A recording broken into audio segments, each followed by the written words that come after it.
My name is Chris Innes. I'm a science teacher at Alpharetta High School. This year I just have biology and environmental science. I'm also the head JV boys lacrosse coach here. Also, I'm the head faculty varsity lacrosse coach here, which is new this year. So that's been a new adventure, being a school head coach and having to do all the behind the scenes stuff. I graduated from UGA in 2017. I went 5 years to add on my education major. I originally was a biology major, and then tacked on education, I think second semester junior year or so, when I realized what I wanted to do. And now I'm here. Have I always wanted to be a teacher? No. Like many young boys, I wanted to be an archaeologist at one point because I loved dinosaurs. Then I also loved animals. My dad is a orthopedic surgeon, hand doctor. My mom was a nutritionist. And so I grew up just loving science, doctor, nutrition, whatever. Science was like huge in my house. And so I just kind of bounced around all the different science possibilities, I feel like. And so I feel like every couple of years it would switch. And I was like, what do I want to do? Do I want to go to med school? Do I want to go to PA school? And I was like, I used to tutor for Science National Honor Society in high school. I was a summer camp counselor.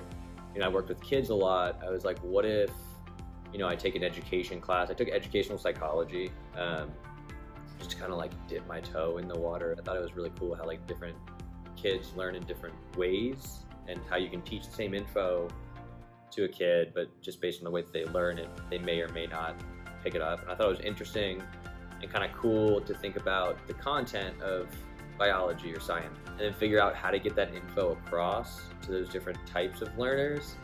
So I went to my advisor. He was like, you have two options. You can go 2 more years of school and graduate with a master's and be certified to teach and then go teach. Or you can go 1 more year, graduate with a bachelor's, have a double major in bio and then science education. That's what I did because I was burned out of school and didn't want to do more school. But at this point, I kind of regret it because I should have just gotten my master's. But, I'll get it eventually. How has the pandemic affected my profession/teaching style? Just like the rest of the world, when the pandemic hit, we went virtual and Fulton County didn't really know how to do or what to do because they didn't know how to react, how long we'd be out. So you'd post stuff on Teams and Google Classroom that students could do for 2 hours just on that day. So I was only posting once a week. And so that was weird and difficult, but it helped me kind of like trim the fat on a lot of my lessons. The next year, Fulton County said, okay, you're gonna teach every day. Kids will be at home though, but you guys still have to come to work. I live down in Brookhaven, which is like 24 miles from here. And so I'd have to drive up here, sit in an empty classroom, look at a computer screen with kids that wouldn't turn their cameras on. And so it was weird just talking into kind of like this empty just screen of blackness while also trying to lecture and teach this content. And I like to be up and active when I teach. So that was tough because I was just sitting in this chair, staring at a laptop for a long time. And then finally, kids started to trickle back in. And this year, all of the kids are back. So I've seen changes in students, both good and bad. It really just like depends on the kid. I've seen some kids become more motivated just because they're kind of in the zone in school. And then I have seen kind of the opposite. So it's kind of like some kids slipped into like pandemic mode and got really lazy, unmotivated. They kind of haven't gotten out of that funk yet. Turning in work has been a huge problem. I think most of my kids that are failing right now are failing because they're not turning in labs, they're not doing classwork. So it's really just like a lack of motivation in general. Roles and responsibilities wise, obviously head coach of JV lacrosse, head faculty varsity coach, which is new this year. I've been the head JV coach since I got hired.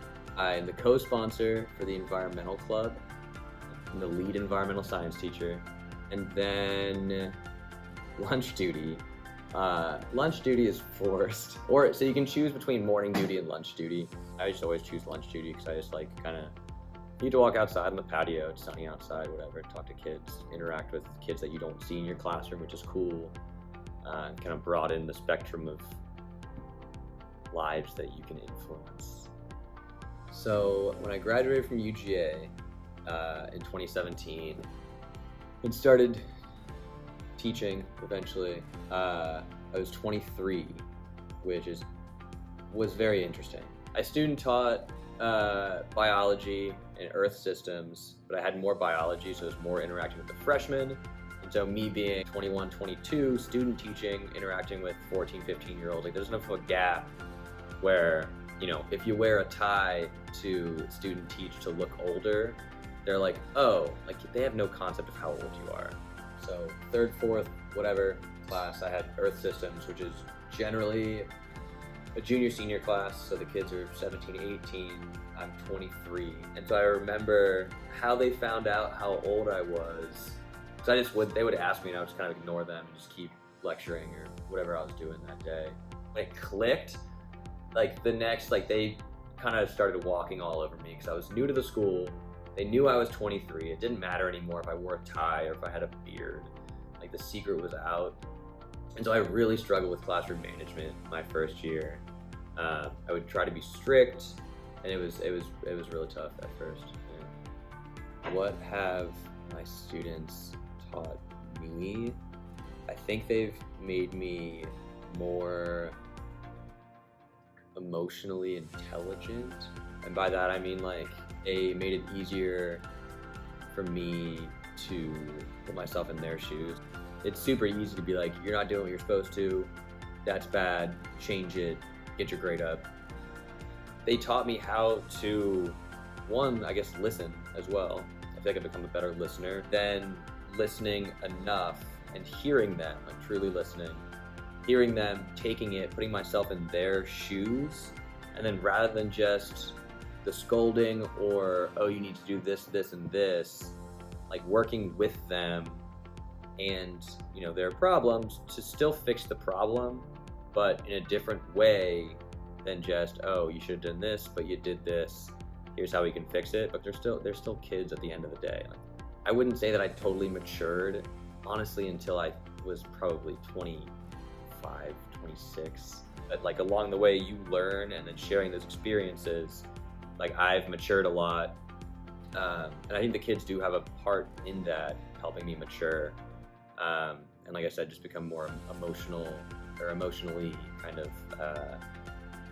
aware, I guess, and not just quick to, oh, I'm a teacher, you failed a test, bad, do better later.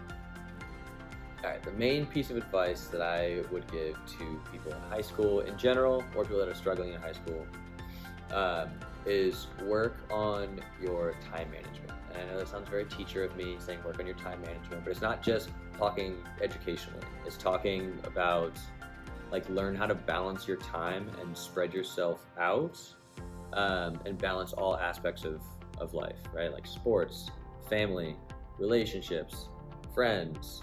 Try to find balance in aspects of your life. But I feel like a lot of kids I'll see even in the hallway like spend all of their time with their boyfriend and girlfriend, to the point where that if they break up, when they break up, it's gonna add to the feeling of loneliness because you had like one person, like you didn't kind of spread yourself out among friends, you had one person, you lost that one person, and then you kind of don't know where to turn.